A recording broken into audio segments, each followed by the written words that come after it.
You're watching Newsday TV. I'm Macy Egland. 3 Long Island students have been named finalists in a prestigious national science competition, and their work is pretty remarkable. Virginia Huey introduces us to them.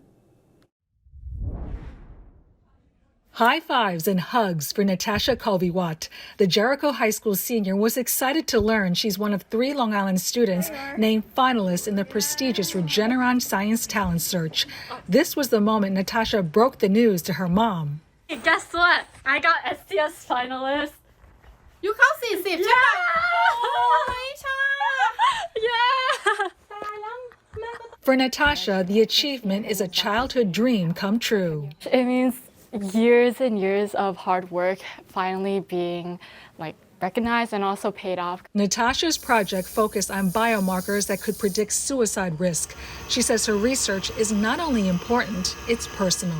During the COVID pandemic, one of my friends passed away due to suicide. And I found that since I did my research on human postmortem tissue, the claudin-5 protein level was increased in suicide decedents. So that essentially means that since claudin-5 is an integral part of our blood-brain barrier, that in suicide decedents, the blood-brain barrier was disrupted, which is a major finding. She has this incredible dedication and incredible purpose behind her work. And I think that's something that really comes through. The second Long Island finalist is Jacob Gross. The Roslyn High School seniors project looked at ways to make more effective vaccines for COVID variants. Because many antibodies are losing efficacy with the new variants. So I was curious if combining them together can be a way to, make them work better. He has just an unbelievable thirst for knowledge and genuine interest in almost everything. The third finalist from the island is Vincent Huang, a senior at Syosset High School, whose project focused on creating an app that could help in the production of computer chips. To give you an idea of how fierce the Regeneron competition is, the scholars were chosen from 2,162 entrants nationwide. The 3 finalists from Long Island are among 40 who will now compete for the top 10 awards in Washington, D.C.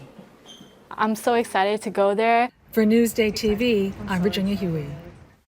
Big congratulations to them. You can read more about Long Island's Regeneron finalists. Click Get More below the Newsday TV video box on our homepage.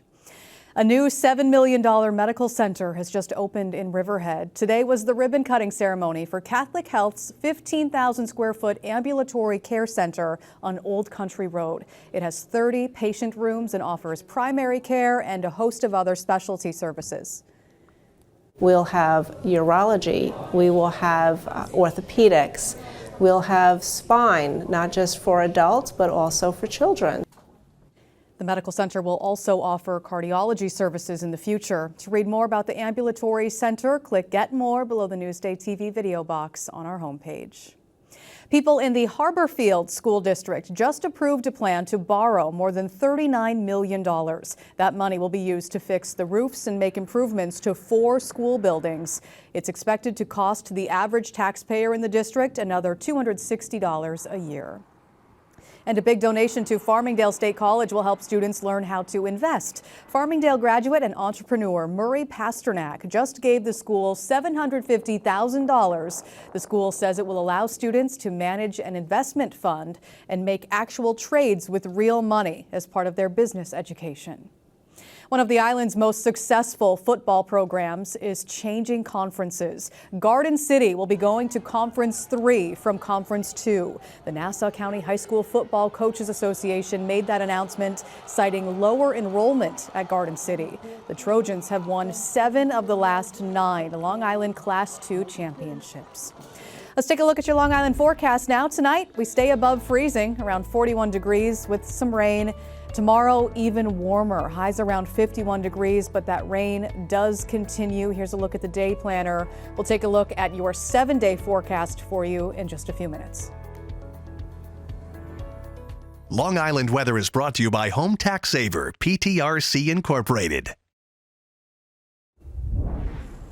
Well, they may have lost last night, but there's some new optimism that the Islanders can make a run at the playoffs thanks to their new coach. Newsday's Andrew Gross reports.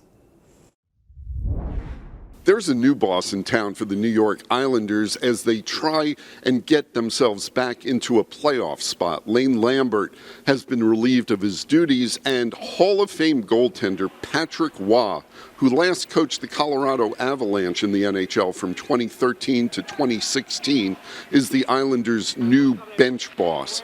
And with Waugh's arrival comes a lot of renewed enthusiasm in the Islanders' room as Waugh has trying to implement a more aggressive system both in the defensive zone and then establishing a forecheck and creating more offense up ice. These are NHL guys. This is a really good group. They bound really well together, and they love to play together. So I feel like they're a fast learner. I mean, they adjust well, and I mean, the things that I try to do, I mean, they're just different to what, but at some point in their career, I'm sure they went through that as well. So it's more adjustment, I would say. On the other plus side for the Islanders, goalie Semyon Varlamov is back off the injured list. He last played on January 2nd in Colorado with a lower body injury sidelining him. The Islanders are going to Montreal, where Waugh played the first half of his Hall of Fame career on Thursday, and the Bell Center figures to be a media circus for that homecoming.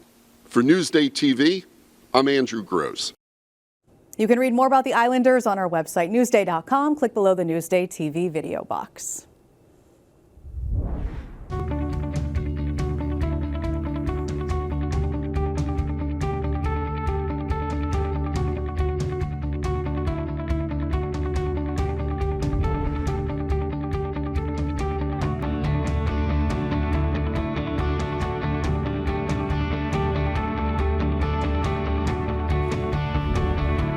A Long Island high school teacher was just knighted. Drew Scott brings us a story you'll see only in Newsday.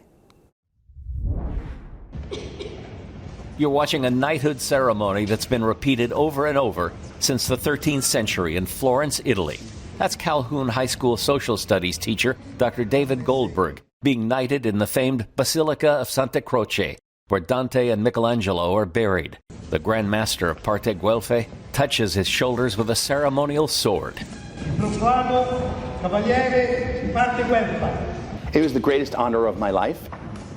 In order to make a difference in this world, you have to bring forces together, and they collectively use their efforts to make a difference, particularly in sustainable development. It's called the SEC. Goldberg is 42 and has been teaching at Calhoun for 20 years.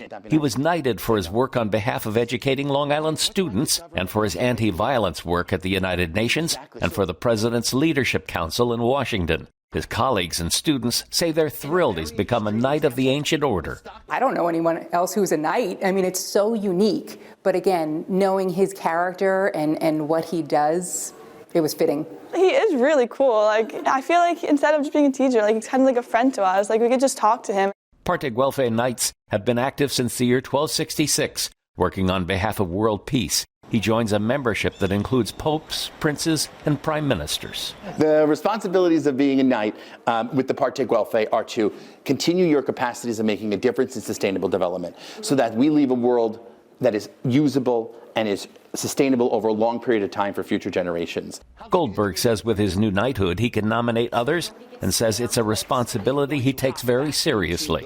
It is a lifelong designation and a lifelong commitment that you say, I want to do this and I want to make this difference for my life. Goldberg says with a laugh, you don't need to call him sir. Drew Scott for Newsday TV. Not every day you meet someone who's been knighted. You can read more about the teacher on Newsday.com. Again, click Get More below the Newsday TV video box. In this day and age of social media and of misinformation everywhere you look, it's so critical for my work to come from a respected, trusted source where readers know they can trust it day in and day out. Newsday, covering Long Island like no one else can. You're watching Newsday TV. I'm Macy Eglund. Thanks for joining us. We'll leave you with a look at your 7-day forecast.